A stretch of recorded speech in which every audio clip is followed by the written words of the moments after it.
Bueno, sí, ya comenzamos. Vamos a comenzar la charla, la entrevista del programa de hoy de la Ruta del Manatí con nuestro querido invitado Alonso Irán Sánchez. Él es biólogo egresado de la Universidad Veracruzana y estuvo 15 años trabajando, 15 años conviviendo, 15 años viviendo con la gente de las comunidades en el sistema lagunar Alvarado. Nuevamente, Alonso, bienvenido a la Ruta del Manatí. Muchas gracias, Alberto. Buenas noches a todas y a todos. Pues aquí estamos de nueva cuenta, una charla más sobre el humedal de Alvarado. Toda una experiencia, una escuela de aprendizaje y sin duda, bueno, compartir con ustedes este trabajo que he realizado allá. Y todavía hay muchas cosas por hacer, muchísimas. Sí, ¿verdad? Por eso también es importante esas conversaciones. Y esta época pandémica que nos hace estar en las distancias, bueno, pues hay que tratar de mantener siempre los lazos, ¿no? Esa también es una manera de hacerlo, de estar siempre presente en los lugares, Sin duda. gente, ¿no?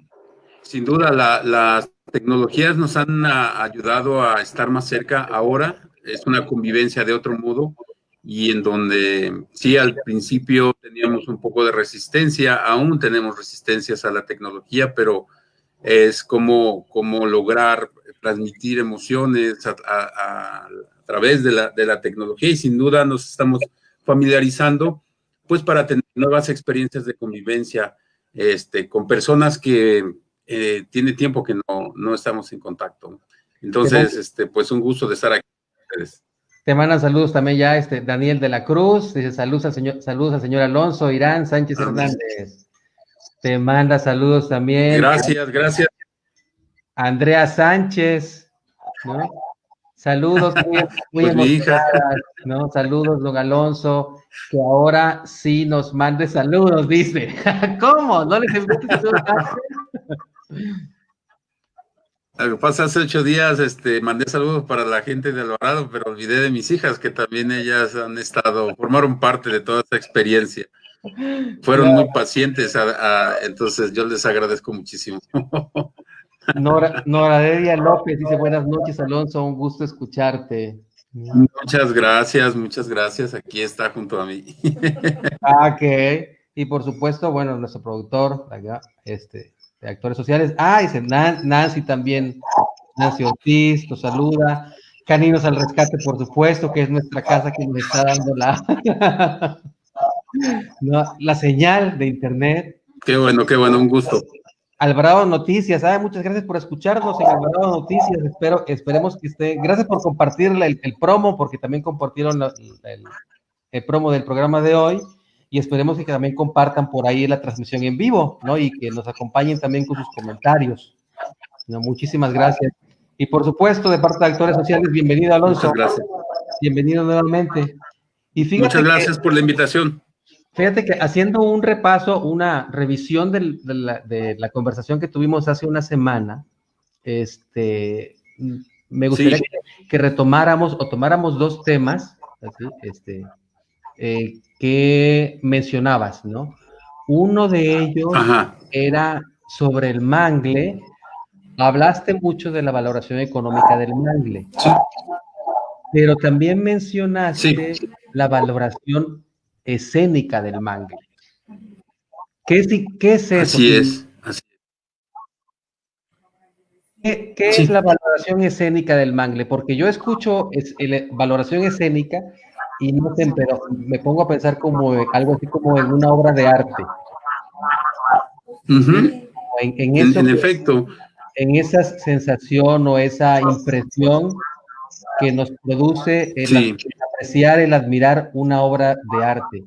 ¿Qué implicaría esto en la valoración escénica del mangle? Claro, fíjate Alberto y todos quienes nos escuchan, esto tiene mucho que ver con lo que mencionas sobre el arte, es decir, y es una pregunta, se parte de una pregunta muy simple. ¿Cuánto está uno dispuesto a pagar por observar las aves que perchan en los manglares? Y es una pregunta muy simple, pero que también tiene profundidad, porque depende de nuestro nivel socioeconómico en el que estemos, es que entonces nosotros podemos hacer una aportación. Es decir, ¿qué me beneficia? Y empieza a hacerse más complejo. Porque entonces decir, bueno, pues yo puedo dar 1 peso, pero también puedo dar 100 pesos, o puedo dar 500, o puedo dar, y va a cambiar esta capacidad o esta motivación de pago en tanto se potencialicen los valores de ese ecosistema en donde está el manglar. Por ejemplo, un ornitólogo o una ornitóloga, ¿cuánto podría o cuánto estaría dispuesta a pagar para ir a observar aves? Porque eso es lo que disfruta hacer. Entonces, va a ser diferente a, por ejemplo, alguien del sector de la juventud, ¿no? Alguien de bachillerato, alguien de secundaria, un joven que tiene curiosidad. Entonces va a estar en función de que quizás de lo que gane él o de lo que le den sus papás, etcétera. Entonces, pero es una forma también de apreciar el paisaje, ¿sí? Y además de que eso obviamente es una retribución económica, una valoración económica de eso que estamos viendo allá afuera y que representa para muchas personas que estuvimos transitando por allí varios años una gran satisfacción. Entonces, sin llegar a decretar que sea algo que no se debe tocar, es decir, tener una forma de aproximación diferente. Esa valoración, la entrada a un museo, por ejemplo, una comparación. Nosotros pagamos una entrada a un museo, pagamos una entrada a una obra de teatro, etcétera. Entonces, ¿cuánto estaríamos dispuestos para pagar para ir a conocer, para ir a sentir los olores, para ir a sentir el calor, para ir a que nos piquen los moscos, pero tener una experiencia que tiene entra en el terreno espiritual, ¿sí? Alguien que se dedique o que dentro de sus actividades tenga la yoga, por ejemplo, que busque lugares en donde está en convivencia con la naturaleza, ¿cuánto estaría dispuesto a pagar? ¿Sí? Entonces, si esto es promovido por grupos obviamente bien organizados, entonces es una forma sin cambiar el uso del suelo, sin cambiar, sin talar, sin esto, sin lo otro, poder tener un ingreso económico a partir de la belleza escénica. Y esa es una valoración. Es un campo amplio de estudio en muchos otros países. Tiene sus críticas, por supuesto, porque entonces es estarle poniendo el signo de pesos a todo lo que está allá afuera, más allá de nosotros. Pero es una forma alternativa. Otras son las que mencionaba la charla pasada sobre el uso directo para carbón, el uso directo para tutores de tomates, el uso directo para algunos otros usos que tiene el manglar. Esta es otra, una valoración escénica. Entonces, de estos ejemplos tenemos muchos. Por ejemplo, estaba leyendo ahora con lo de las nevadas, un poquito, me voy hasta el norte, a las Barrancas del Cobre, donde recorre el Chepe, que es un tren que recorre toda la sierra, parte de la sierra de las Barrancas del Cobre, y uno paga 10,000, 11,000 pesos por un fragmento, ¿no? Pero la belleza escénica, es decir, eso que vive uno, pues se tiene un costo, ¿sí? Viendo para acá en los humedales de Alvarado, por ejemplo, y hay humedales de Tamiagua, está Sontecomapan, muchas otras lagunas costeras, la belleza escénica va cambiando, aunque son los mismos elementos. Entonces, esa más o menos es una visión general, una noción general de lo que es la valoración escénica. ¿Cuánto está uno dispuesto a pagar para poder admirar lo que está allá adentro? No sé, ver un tejón ahí entre el manglar, digo, no lo vemos todos los días, ¿sí? O ver a un nido de un opo, ver una tatuana, una boa. Tuvimos la oportunidad de conocerlas, de verlas ahí enrollarse, panales, una fauna increíble. Eso, en términos generales, es, Alberto. Sería algo así como el desarrollo de un turismo sostenible en el humedal, ¿no? Claro. Así es, así es.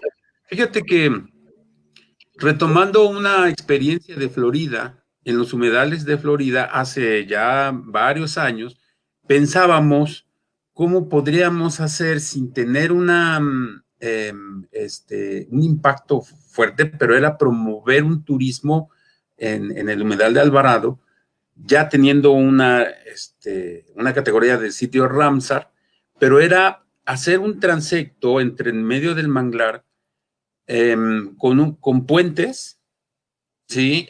Recorriendo lagunas, un trayecto no muy largo, pero era poner ese transectos, esos puentes entre el manglar, además tener una torre de observación de las estrellas, por ejemplo, para los amantes de la fotografía nocturna, para observación de aves.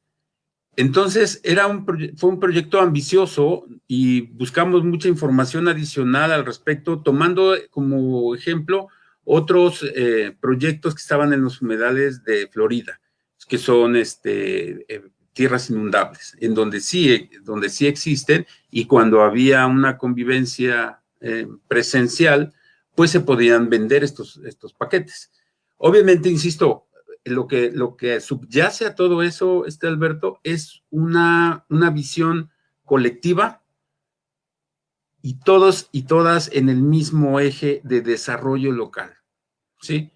Que sea completamente transversal, ¿sí? Donde no las ambiciones, donde muchas otras cosas que interfieren mucho en la organización de las personas, manejarlas, sí, pero no perdiendo de vista la conservación, el desarrollo sostenible a lo largo del tiempo de los recursos naturales contenidos allí. Desgraciadamente, es competir por recursos económicos y nosotros no los alcanzamos en ese momento. Entonces, pero el proyecto quedó allí y quedó sometido. Desgraciadamente no obtuvimos el financiamiento. Era un proyecto que estaba haciendo la Universidad Veracruzana. Todo el equipo de ustedes. Pero, sí, todo el equipo, pero también en cooperación con los grupos organizados de allí, con las cooperativas. Es decir, esa es otra faceta, Alberto. Es decir, uno llega, mucho mundo académico, mis respeto total, absoluto para todo lo que hacen mis colegas, pero hay una cultura extractivista. Uno llega y extrae información, publicas y ya, y la gente, y bueno, pues sí, vinieron alguna vez, tomaron notas, fotos, nos entrevistaron y demás, y ya nunca más volvieron. El asunto, marcar la diferencia, es de poder trabajar colaborativamente entre las dos partes, y donde los beneficiarios y las beneficiarias somos todas las partes involucradas, pero principalmente las personas que viven allí. Y ese desarrollo es promover el desarrollo local. Entonces, la cooperación el trabajo colaborativo con las cooperativas fue muy, muy importante. Los fondos de contraparte, les llaman ahora, o fondos concurrentes, yo pongo, lo que tú pones, lo que ponemos todos, y enfocados a un solo objetivo. Entonces, era promover el desarrollo local para hacer sostenibles los recursos. Entonces, eso era lo que estábamos implementando en ese tiempo. Platícanos más sobre esas experiencias que tuviste con la gente de las comunidades.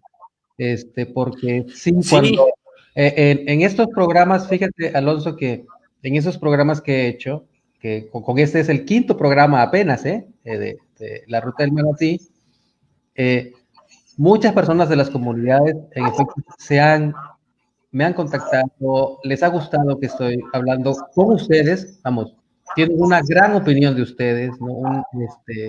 Muchas gracias. Se nota que hubo una compenetración, ¿no? Que en efecto no llegaron nada más para alardear y demás, sino que forman parte ya ustedes de ahí.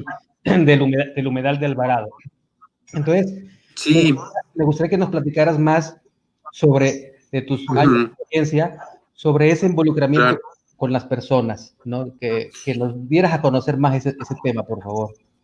Sí, fíjate que eso es, para mí en lo particular es bien importante, el cómo uno se involucra con el trabajo comunitario.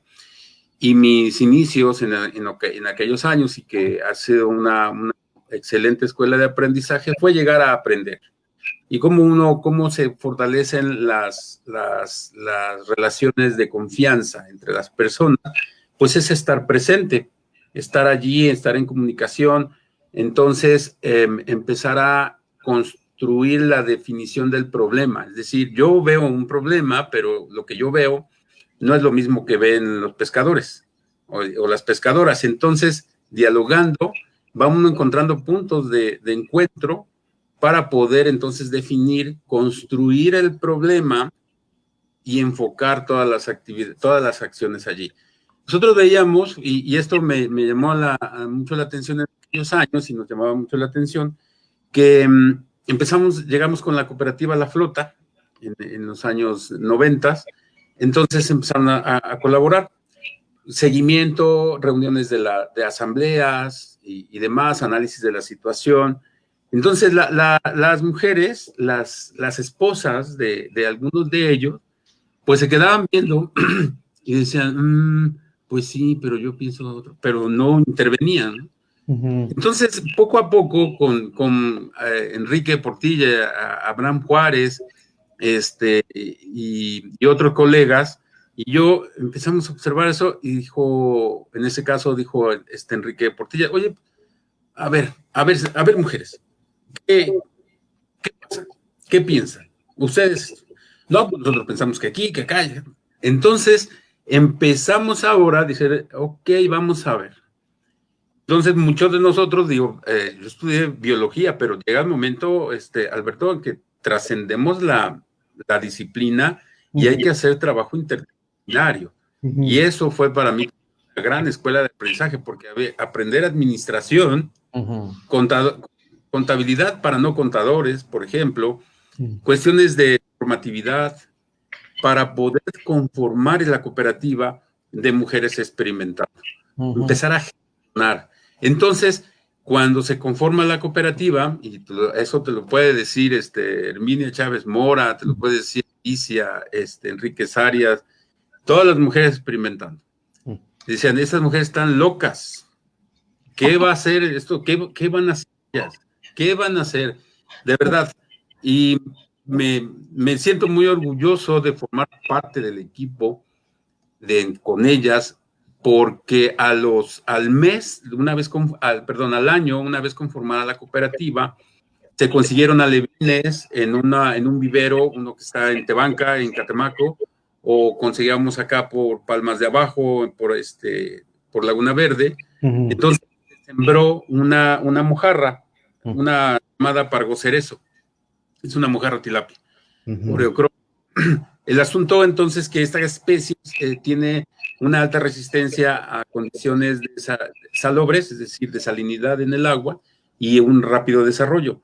Entonces, la parte técnica de salinidad del agua, transparencia, turbidez y demás lo hacía una parte del equipo. La parte de organización la hacíamos otro equipo de trabajo. El asunto entonces es que se fue dando esto y decían, mujeres locas, ¿qué van a hacer?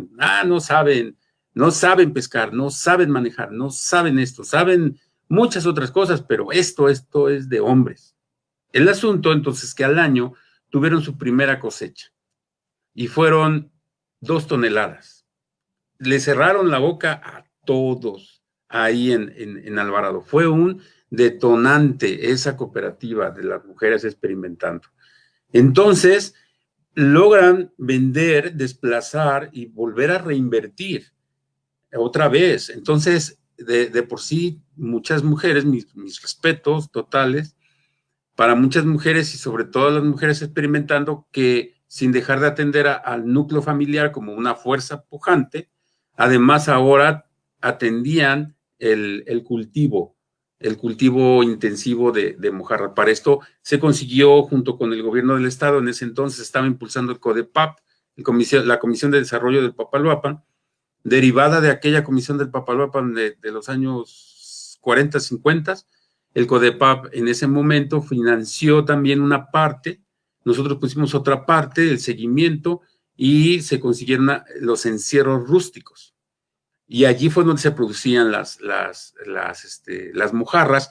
Ellas se turnaban para dar alimento a las mojarras, pero también para conseguir cáscara de camarón, para ponerla a secar, triturarla y hacer también alimento. En fin, era una organización bien interesante y que logró, con la venta de toda su tonelaje, poder demostrar que ellas podían.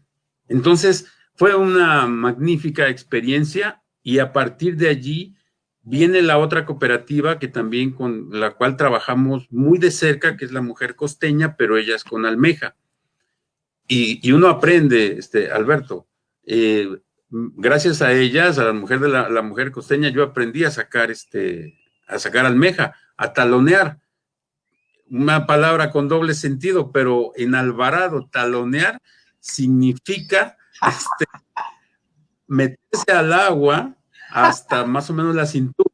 Entonces empezar a mover como si estuviera uno bailando, pero con los talones escarbando, de modo que en el talón se siente la bola de la almeja. Entonces uno ya mete la mano y saca las almejas. En este caso, almeja gallo.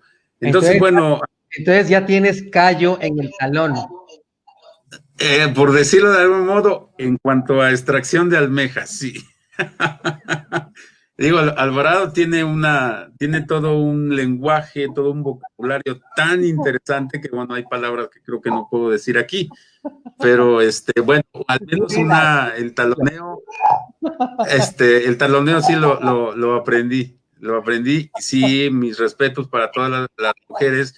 Sacar una tara de 80 kilos en un día de almeja no es cosa fácil, eso sí lo puedo comprobar. O sea, mi experiencia fue incipiente, pero sin duda fue muy aleccionadora. Y lo que el riesgo conlleva eso, las aguas malas, es decir, las medusas, las rayas, que también son estas peces bentónicos que andan a ras de la arena en el fondo del agua y que llegan a picar si busque uno las pisa. Entonces, viendo todo ese tipo de cosas. Y trabajar con ellas en términos de organización, de distribución de tareas, de irse con ellas al manglar, a cortar manglar para poder hacer los palos, los sostenes de los encierros rústicos. Es decir, el encierro rústico es una jaula o es un área cercada dentro de la laguna, no fuera de ella, sino dentro. Entonces, allí uno va a sembrar la almeja, a cosecharla, a tomar los parámetros físico-químicos y luego reunirse con la cooperativa para tratar asuntos de organización, de cuotas, ventas, entradas, salidas, administración, etcétera, facturas, es decir, todo lo que conlleva tener una microempresa. Fue muy aleccionador, fue mucho aprendizaje para ambas partes. Y es ahí esta conjunción de saberes tradicionales, de saberes ancestrales, de saberes locales, junto con el conocimiento técnico-científico. Técnico-científico, el técnico es la salinidad, la turbidez, la conductividad eléctrica del agua, que son factores importantes para el desarrollo de las almejas o el desarrollo de las mojarras, tener un seguimiento. También hacer muestreos de la población de cultivo para medirlas, cuánto crecen en el periodo, etcétera. Entonces, todo ese conocimiento técnico más esto hace tener una visión completa de lo que es el manejo productivo y que depende del entorno, depende del manglar como aportador de materia orgánica.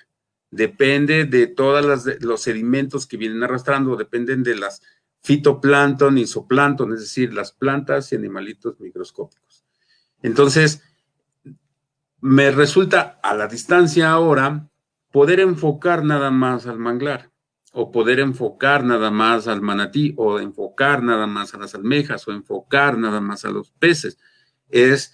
Hay que verlo con una visión más holística, más global, me parece. Entonces, pero el trabajo social es fundamental, eso ni duda cabe, sí. Oye, Alonso, ahí en Mujeres Experimentando fue donde conociste a Lupe. No, a Lupe la conocí desde más antes, Uh-huh. en los inicios, porque ella era presidenta de la cooperativa La Jaivita. La cooperativa La Jaivita estaba en Arbolillo, entonces también tenían encierros. Hubo un programa federal, esto quiero mencionarlo, que eran los encierros rústicos, que eran un programa de FONAES, ¿sí? Del Fondo de Apoyo para las Empresas en Solidaridad. Estamos hablando de los 90s, inicios de los 90s más o menos. Y creo que todavía actualmente sigue el programa FONAES, pero son sujetos de créditos. Entonces, había varias cooperativas, había toda una federación de cooperativas, ¿sí? Y de allí, por cuestiones más internas, fue de que me parece que se desorganizó toda la federación y empezamos nosotros a trabajar eso, pero fue en esos momentos en donde nos encontramos que Lupe estaba allí en la Jaivita, que la flota, las esposas de los pescadores, pues estaban ahí cerquita de las asambleas y demás, y entonces vino la propuesta, ¿no? Obviamente no fue una imposición, sino se les puso a consideración. Oigan, ¿ustedes quisieran tener una cooperativa? Pues lo hacemos, nos coordinamos, apoyamos y seguimos trabajando. Entonces fue así, fue de la noche a la mañana, fue todo un proceso que dejó muchas experiencias. Y a partir de ello fue que empezaron los intercambios. Es decir, nosotros ya nos retiramos, entre comillas, pero estando cerca de ella, pero lo que hacíamos junto con el Instituto de Ecología y a través de Abraham Juárez era invitar a cooperativas de La Mancha a que fueran a Alvarado. Y básicamente el intercambio de experiencia era, las mujeres de Alvarado, los hombres decían, miren, nosotros los problemas del cultivo de la mojarra de esto lo hacemos así lo resolvemos. Y entonces, pues nosotros en La Mancha lo hacemos de este modo. Ok, oye, ¿y cómo resuelves esto? Oye, ¿y cómo resuelves esto otro?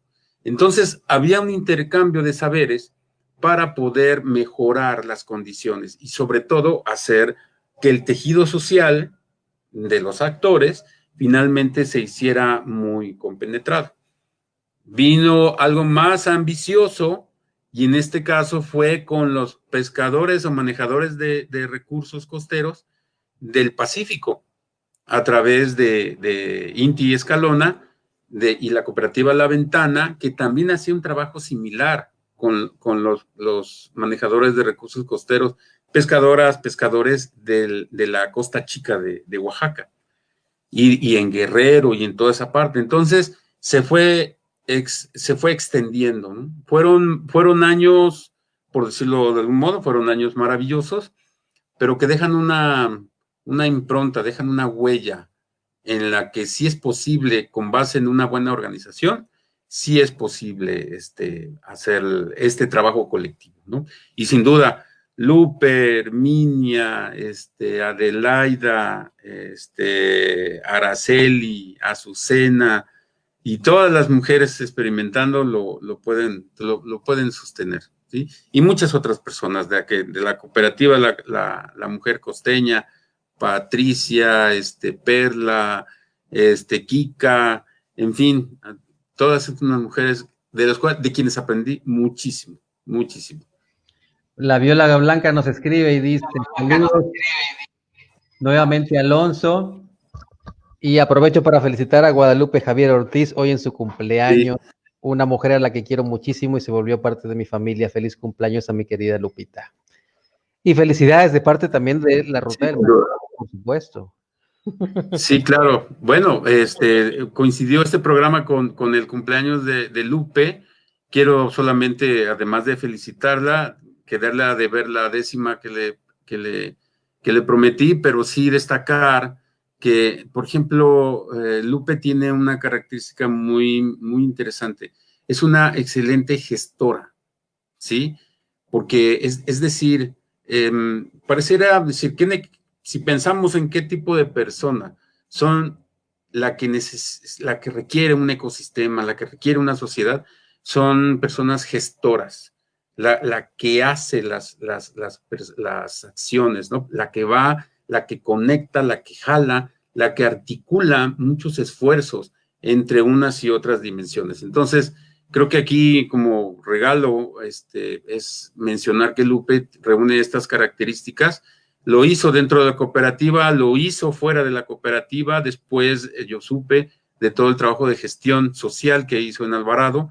Ahora está por motivos personales, está en Orizaba, pero yo creo que unas características bien importantes de Lupe. Así que muchas, muchas felicidades. Mujeres como Lupe, pocas. Y muchas felicidades. Y de acuerdo también con Blanca, felicidades a Lupe. Gracias, Blanca. También saludos para ella. Tenemos un programa Que pendiente trabaja con Lupe, de de hecho. los niños. ¿Mm? Sí. Y tenemos un programa Sí. pendiente con ella, tenemos que arreglarlo bien porque dice que no sabe manejar muy bien la tecnología, pero ahí la voy a contactar Bueno, con el señor productor para que nos pueda darle bien la entrevista. claro que sí. Claro que sí. Ok. Alonso, Mande. previo al programa, me estabas mostrando unas imágenes del humedal. ¿Qué te parece si las compartimos y nos las platicas? Tú dices. Sí, fíjense que me quedé pensando en algo que mencionaba en la entrevista pasada, y es cómo ha cambiado, ¿no? Cómo será ese cambio de uso del suelo.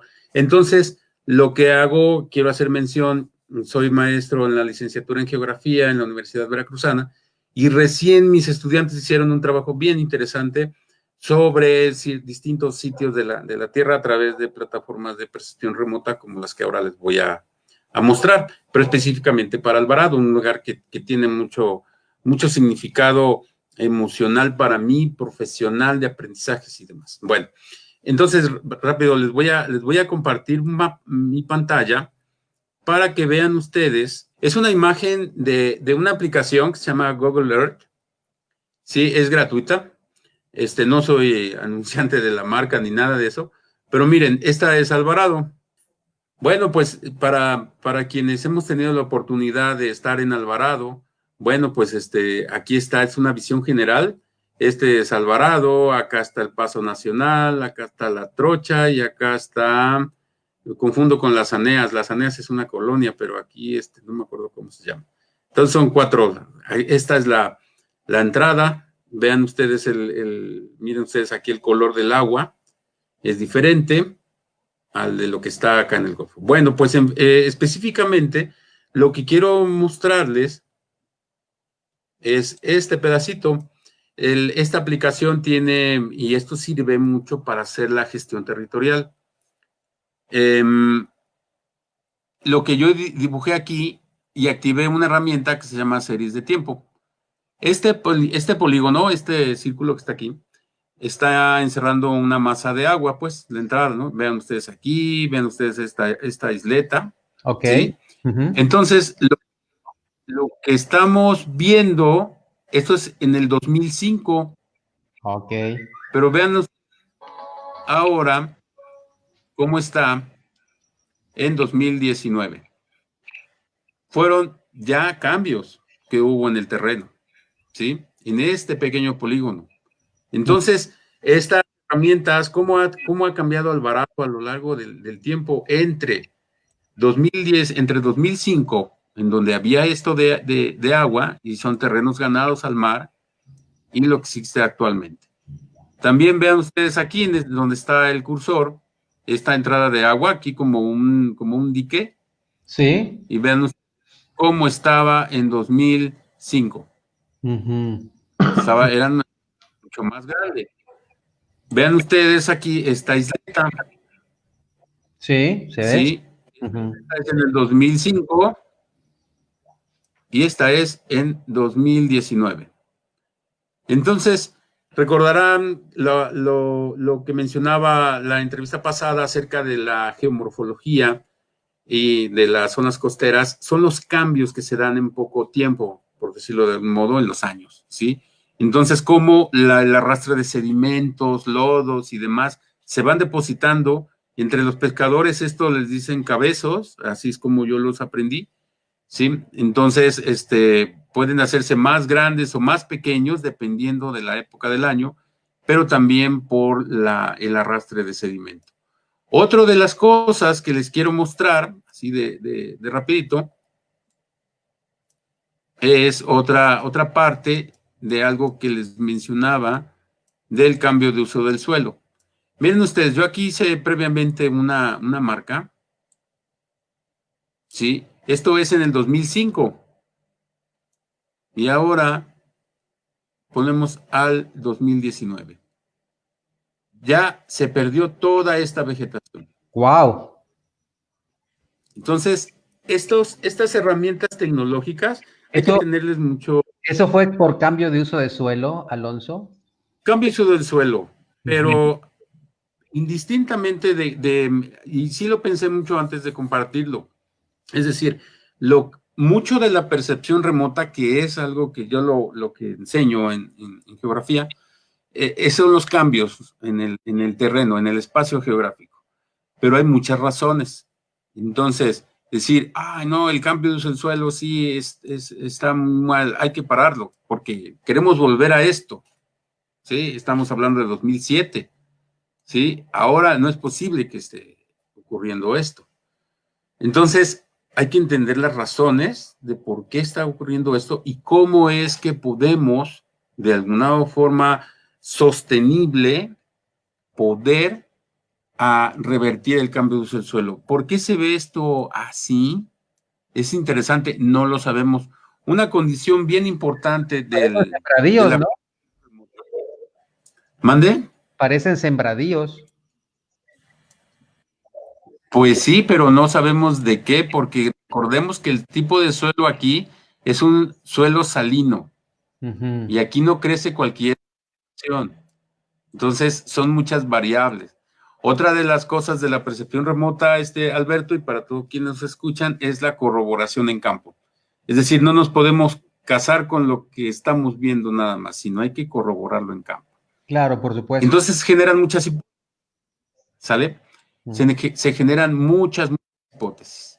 Entonces, bueno, el tema aquí, bueno, las imágenes de satélite nos permiten tener visibilidad hasta cierto grado. ¿Qué serán estas cosas que están aquí? No lo sabemos. Pero bueno, esto es lo que ocurre a través del tiempo. Y los servicios que tiene el manglar en general, solamente quiero destacar uno. Por ejemplo, aquí le decían el azotadero, porque aquí los vientos del norte, ustedes aquí tenemos la rosa de los vientos, vienen aquí. Entonces, cuando entraba uno para ir al Nacaste, entra uno por aquí, también le llaman tragadero, esta parte de aquí, los servicios ecosistémicos del manglar son barreras rompeviento de forma natural, de todos los nortes, ¿sí? Los nortes son buenos y son malos. ¿Cuál es lo bueno? Lo bueno es que meten a Ribazón, dicen muchos pescadores de ahí de Alvarado. ¿Por qué? Porque el norte mete agua marina, mete los camarones, mete los robalos, mete los chucumites y demás. Entonces eso es lo bueno. Lo malo es que cuando es muy fuerte impacta a los habitantes, ¿sí? Entonces tiene sus partes buenas y malas. Bueno, esta es una de los ejemplos que les quiero mostrar el cambio de uso, el cambio del terreno al paso del tiempo. Tenemos esto en 2007, tenemos esto en 2019. Entonces se generan muchas preguntas. Bueno, esa es una de las plataformas que les quiero comentar. Otra, a ver, voy a regresar, ya dejé de compartir y les voy a volver a compartir ahora otra pantalla que son otra plataforma que es bien interesante y que se llama, ya me avisan si la logran ver. Ahí está, profe. Ahí está. Ujú. Muy bien. Bueno, en concreto, miren, esta plataforma de observación se llama Landbeaver, es carácter gratuito, requiere de mucho conocimiento, es un conocimiento técnico, pero lo que estoy enfocando aquí es otra vez Alvarado, pero las imágenes de satélite, de la luz que vemos, del espectro electromagnético de la luz, las imágenes de satélite a veces hay unas que captan energía que no vemos. Entonces, energía infrarroja, por ejemplo. Y esta combinación de bandas de las imágenes de satélite hace que Alvarado se vea rosado. Para empezar, miren ustedes. Ahí está. ¿Sí? Que el manglar se vea verde. ¿Sí? Pero aquí hay distintas combinaciones. Solamente quiero mostrar un par. Esta, que es era la del falso color, se denotan varias características. Por ejemplo, todo esto verde son cultivos, todo lo negro es manglar y sirve simplemente pues para poder analizar la vegetación. La otra que es agricultura, pero hay una que les quiero mostrar que me parece muy, muy interesante, que es la NDVI. La NDVI es una combinación de bandas en donde te dice que la vigorosidad de la vegetación. Toda esta escala de colores que están aquí, lo más verde indica vegetación madura, ¿sí? Un índice de vigorosidad alto. Todo lo rojo es agua. Pero miren, esto que está aquí, todo lo más verde oscuro, corresponde, desde mi perspectiva y haber conocido el lugar allí durante varios años, que todo esto, el verde oscuro es mangle prieto. Y que todo lo verde claro es una mezcla entre el mangle blanco y el mangle rojo.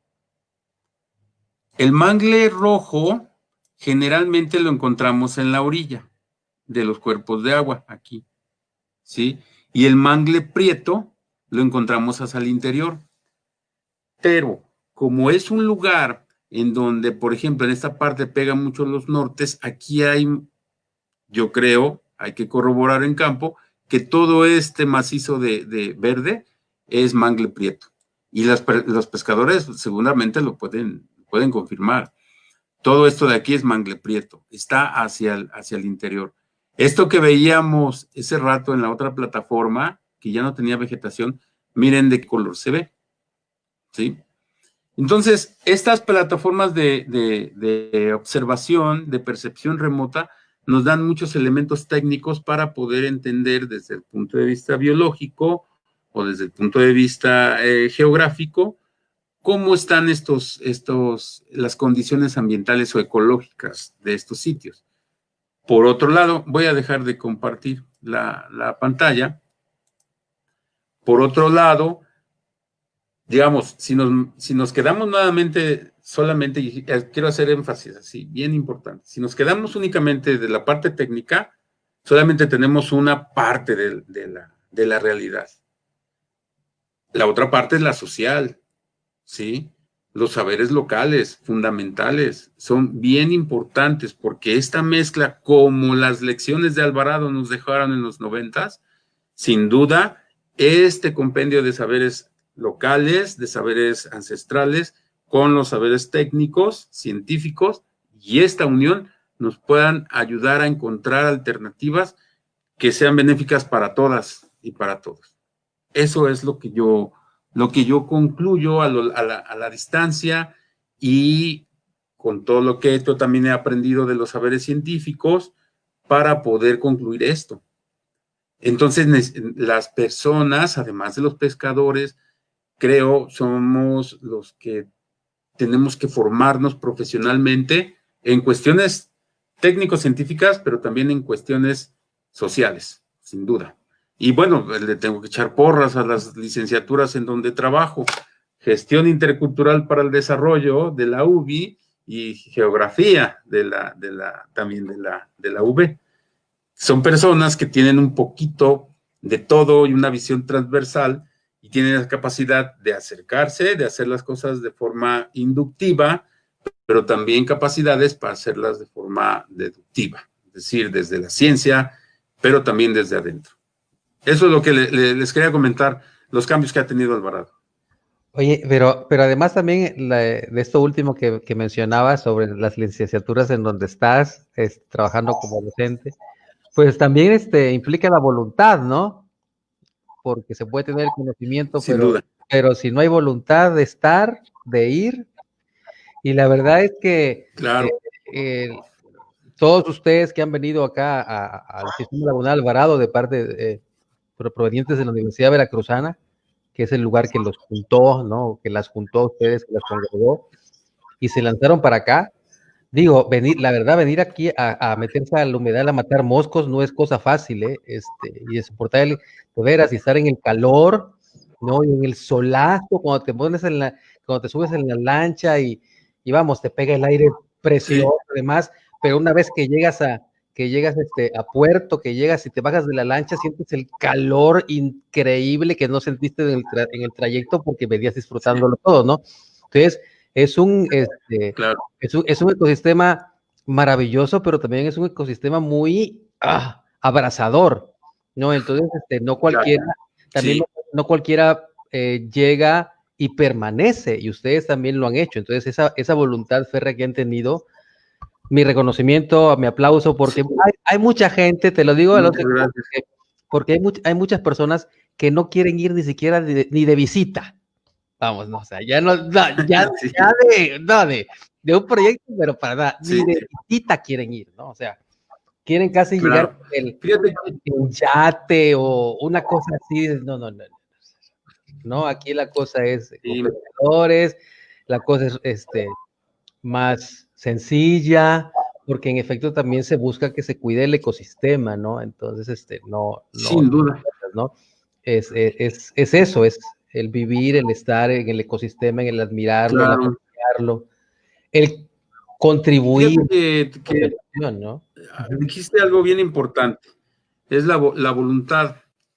Creo que sin duda sí, se requiere voluntad y hay veces que la voluntad, en este caso de muchos profesionistas, se da desde, y hay que reconocerlo también, desde atrás de la computadora, ¿no? Hacer desde lo que la geografía se llama análisis espacial, es una cuestión técnica que requiere dedicación.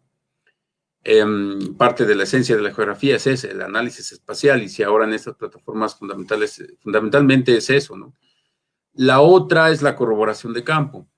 Ciertamente, al menos con mis estudiantes cuando viajábamos, y alguna vez hace algunos años llevé a mis estudiantes de geografía ahí al humedal de Alvarado, a la costa de San Juan, al Nacasta y demás, pero también hay personas que somos alérgicas, ¿sí? Y que te pica un mosco, te pica una abeja, imagínate un enjambre ahí en el manglar, que los hay. No, es una cosa, tengo ahí experiencia así de sacar a una persona así, pero de volada porque le picó una araña y de volada al hospital, ¿no? Entonces, alérgica. Entonces, oye, ¿cómo resolvían esos peligros?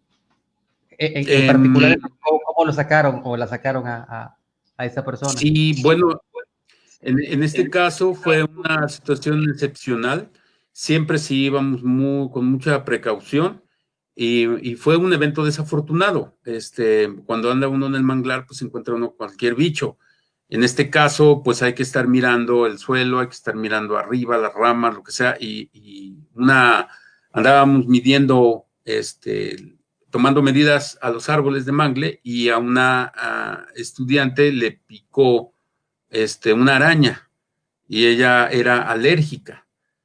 Entonces, estábamos ahí junto por Pajarillos. Entonces, bueno, afortunadamente había señal y hay señal de celular hasta en ese tiempo. Y le hablé a un pescador, le digo, oye, ven por nosotros de volada porque acá le acaba de picar una araña. Entonces fueron por nosotros cosa de media hora, ya estábamos en Alvarado y directo al hospital y ya pues un antihistamínico, una inyección y listo, ¿no? Pero es actuar rápido. Pero imagínense, y quiero hacer también otra vez, refrendar el valor de las mujeres.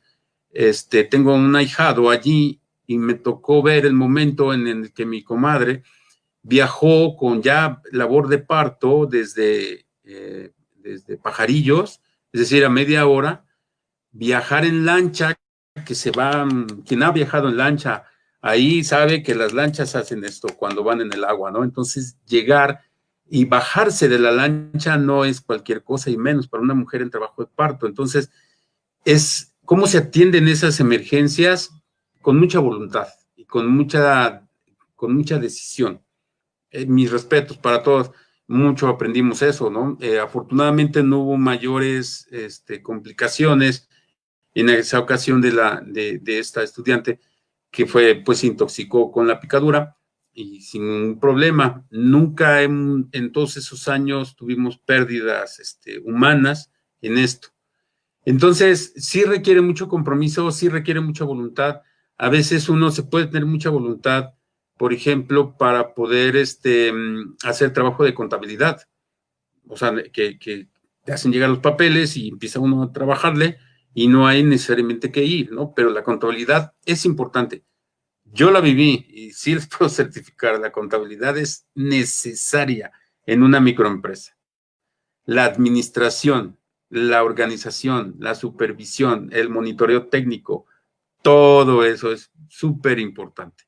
Entonces, esta visión social y esta visión técnica, sin duda, en proyectos como el que tuvimos ahí en Alvarado, consolidaron una buena experiencia, dejaron y nos dejaron muchos aprendizajes.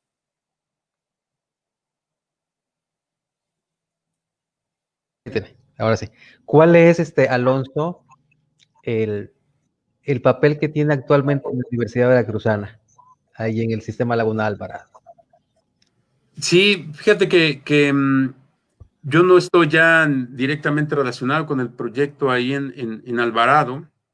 Ahora la única persona hasta donde yo sé es Blanca Cortina, con las personas, con las cooperativas que en su momento con las que trabajamos. Sé que hay algunas otras personas, otros investigadores haciendo trabajo sobre delfines, por ejemplo, ¿sí? En la parte ya del mar. Pero sin duda la Universidad Veracruzana, creo, tiene es como institución de educación superior, tiene mucha presencia a lo largo de toda la vertiente del Golfo. Alvarado es uno de ellos. La otra es los Tuxtlas y así varios lugares. Nosotros tuvimos la oportunidad en ese momento de poder recorrer todo el sistema lagunar. Llegamos hasta Cayucan, hasta un lugar que se llamaba Juanita, o que se llama Juanita, perdón, para dar talleres de capacitación en toda la vertiente del Papaloapan, toda la ribera del Papaloapan hacia el Río Blanco, hacia el Río Acula, hasta la María Lizamba y demás. Entonces, siempre llevábamos el papel, pues, de universitario. Pero nada más quiero mencionar algo. Hay una delgada línea, muy delgada, entre lo que es el biólogo y quién es Alonso. Hay una delgadita, ¿sí? Entonces, si bien es cierto que hay relaciones de amistad, relaciones de confianza fortalecidas, es un riesgo y es una situación que uno puede llegar a vivir. Es decir, cómo yo puedo gestionar alguna cuestión ambiental, socioambiental o socioecológica con los pescadores para que me vean. ¿Cómo me ven? ¿Como Alonso o me ven como el biólogo? Indistintamente, digamos, uno, entonces hay que no marcar bien, pero creo que en la práctica se va dando, ¿sí? Esa delgada línea entre el ser académico de la Universidad Veracruzana y ser Alonso, ¿sí? Al quien le mandamos saludos, a quien me reclaman porque yo los abandoné y no les niego, pero miren, me acordé de una frase, ¿cómo se dice en alvaradeño no tengo dinero? Se dice arrancao. Entonces, así estuve mucho tiempo, entonces tuve que buscar. Arrancado, pasa, sucede. Así es. Entonces es una palabra muy alvaradeña. En concreto, entonces hay una delgada línea entre lo que es el investigador académico, el biólogo y demás, y lo que es la persona, ¿sí? Con la que hay confianza de platicar, de decir cuáles son las visiones de mediano y largo plazo sobre la cooperativa, sobre el humedal, sobre los gobiernos, sobre la vida, ¿sí? Entonces es algo bien complejo, pero si uno está comprometido, como dijiste al principio, si hay voluntad, si hay compromiso, creo que se puede llegar a algo. El desafío, Alberto, para concluir, es poderlo mantener a lo largo del tiempo. Eso yo creo que es la clave. Que permanezca. Que permanezca. Sí. Y hay casos así. Okay. Sí, puedo certificar. Nada que ver con la costa. La cooperativa La Tocepa Antitatanisque de la Sierra Norte de Puebla ha estado muchos años, varias décadas ya, funcionando ese proyecto. Está vinculado con la UNAM, con otras instituciones, incluso también con la Universidad Veracruzana, y es un ejemplo de desarrollo sustentable que ha permanecido. Creo que el desafío es poder lograr algo similar. Bueno, pues con eso nos quedamos, Alonso, ya se nos fue el programa nuevamente. Y antes de despedirnos, saludos nuevamente a toda la gente que nos escribió, porque sé que se conectaron más, pero a Lizzy González en Alvarado, muchas gracias. Blanca, por supuesto, la madrina del programa. A Cristian, Valeria, muchas gracias muchas gracias por escucharnos también en Puerto de Veracruz. A Manuel Jaibo allá en Alvarado, en el Paso Nacional. A Julio César Buscanga también, que no sé si estés en Alvarado, Julio César, pero gracias por escucharnos también.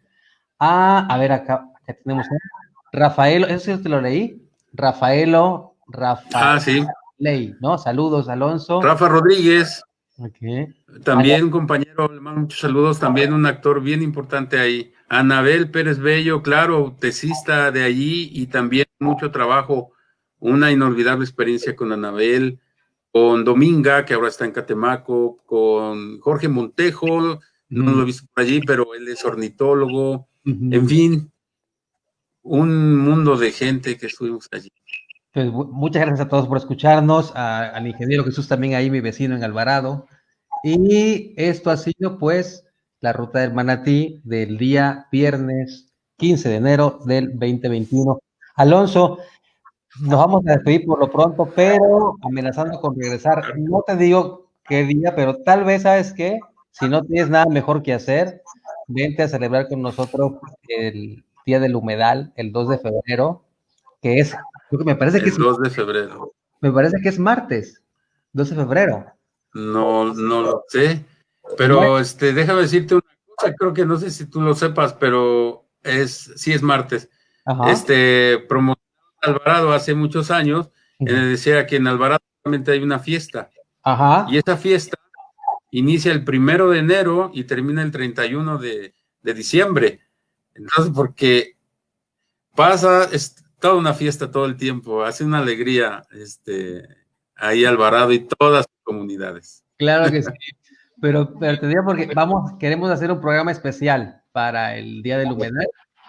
La Ruta del Manatí se transmite los viernes, pero como el Día del Humedal cae en martes, pues entonces también vamos a transmitir el martes 2 de febrero para conmemorar el Día del Humedal. Entonces, si no tienes nada mejor que hacer, estás invitado. A ver, vamos a armar por ahí un grupo de invitados al programa, ¿sí? Con gusto. Muchísimas gracias por la invitación. No, pues muchas gracias a ti. Y ahora sí nos despedimos. Esto ha sido la Ruta del Manatí. Alonso, gracias por escuchar. Hasta luego y gracias a todos. Lupe, un abrazo, felicidades. Chao, bye.